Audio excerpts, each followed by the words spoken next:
Cowabunga, everybody. Welcome back to Comic-Con 2015. And if you can't tell, we've been up here doing this a while, haven't we, Anthony? Little bit. Getting just a little bit of this right down here. Yeah, just every now and again. A little bit of tender. Yeah. You expect a guy with a giant horn to come out and be like, Ricola, shut up! Shut up! Stop doing that to me, guy! Woo. Today we're sitting down with Alison Haislip. I know, we're completely switching gears and tone right here. No, I was sitting here, I was feeling sympathetic for your voice because I'm there too. I call it Comic-Con voice. Right. By Saturday, I know, it's that day 3 Comic-Con voice. It gets the best of us. Yeah. Alison, people know you for the work you're doing on BattleBots, but I want to talk about this new project you're on called Con Man. Yes. Which, when we just first watched the trailer, and we were like, oh, is it going to be like some sort of like thief, prison break kind of situation? Oh, but not it's not. at all. Not at all. Please, set it up for us. It's sort of short for Convention Man. Oh, bait and switch. I know, look. It's this brilliantly funny script that Alan Tudyk wrote with Nathan Fillion's guidance as well. And, you know, it's about this actor, Ray Nearly, who 10 years ago, he was on a sci-fi show that had 1 season and then got canceled. None of this sounds familiar. Nope. Yep. And then the fans all loved it, and so 10 years later, the fans are like, we want Spectre, this show, to come back. And in the meantime, in these 10 years, the lead of that show, Jack Moore, has gone off to become a massively successful, famous actor. And Ray Nearly has made a living doing voiceover work and convention appearances. Hence the reason it's called Con Man. And the show is really about just all the various bizarre, it only happens here type stuff that happens at conventions. Is it weird going that into meta territory? Because you are here doing the convention life. Right. And like, do you ever feel like are we going to be able to accurately represent this? Are we going to be able to tell people how weird it actually is here? Well, because it's hard to capture that. I know. I guess the thing that's kind of crazy about the show is that most of the experiences are experiences that have actually happened to Alan or to someone he knows. Obviously, they get finessed a little to make it better viewing, but the basis of it is really what happens. Like, Alan has actually had an experience where he was in a bathroom and the guy in the stall next to him recognized his voice and passed a magazine under the stall to get him to sign it. Oh, man. Man. And for people who haven't gone to conventions, they don't understand that this stuff happens because it's this weird blend of like fan and celebrity that all kind of intermingle, and you're all in the same hall and you're all staying in the same hotels and you all cross paths.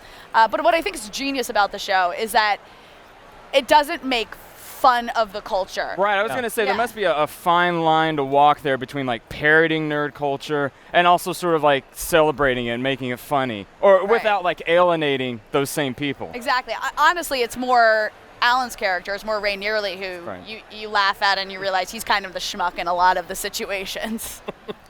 Alison, your career has been freaking ensconced in nerd stuff. It really has.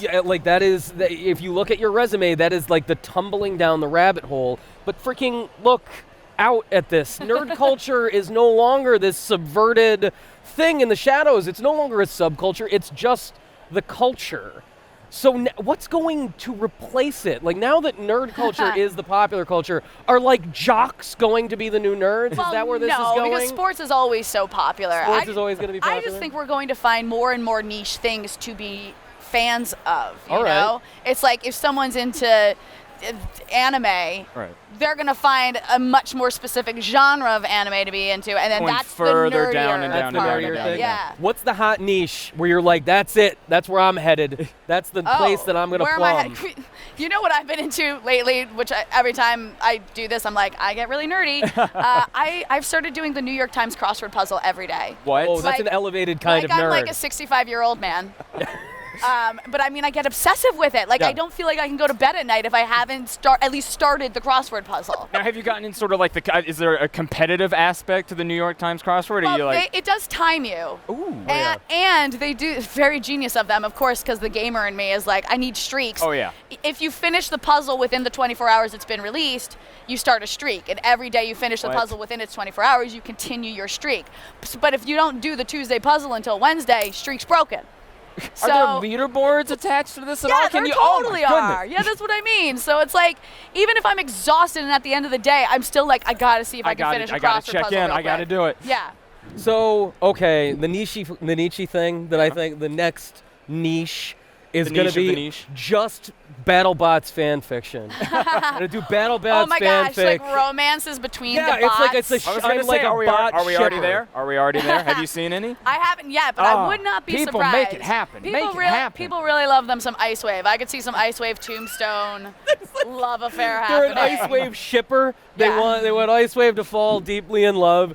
How did you get involved with the whole BattleBots thing? Because BattleBots went away for a while and came back, and Right. it's got a weird, twisty history. I know, it's pretty crazy. And when I was hired for the job, they handed me like an 80-page history on robot combat that I had to Wow. read.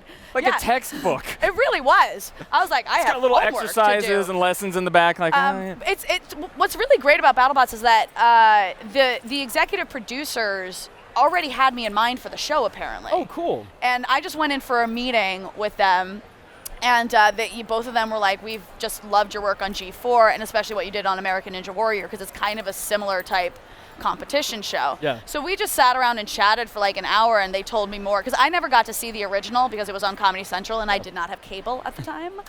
So they had to like really fill me in on what the show was, and also what ABC was doing with it, because the Comedy Central one, because it was on Comedy Central, it had to be funny. So Right. the Comedy Central one is almost a little like tongue-in-cheek. It's like, non-canonical. Right. It's non-canonical. non-canonical. But ABC really believes that robot combat is a sport, and we want to treat it like a sport. So we were up there for 3 days. We shot up in Vallejo. And we were up there for 3 days before we ever started filming anything, just getting to know the competitors, the specs of their bots, learning the inside and out of all of these people involved in this, so that when we actually shot the show, we were all experts in this field, and we were like there for it, you know? Like the competitors needed to trust us, because the ones who did come from the Comedy Central version, they were like, you know, we had Carmen Electra in like a low-cut There's dress a certain expectation asking us funny questions about our bots, while I'm up there going like, okay, so why do you think this tech is going to win, you know? Oh. So the competitors really appreciate that we're taking it as seriously as we are. Right. Yeah. Elson. When can people tune in and see BattleBots? 9 p.m. Sunday nights, ABC. Fantastic. And Yes. Conman coming soon, I hope? Conman September 30th on Vimeo. Thank you so much for coming in and sitting down with us. Folks, as always, keep it tuned to GamesRadar Plus for our ongoing Comic-Con coverage 2015.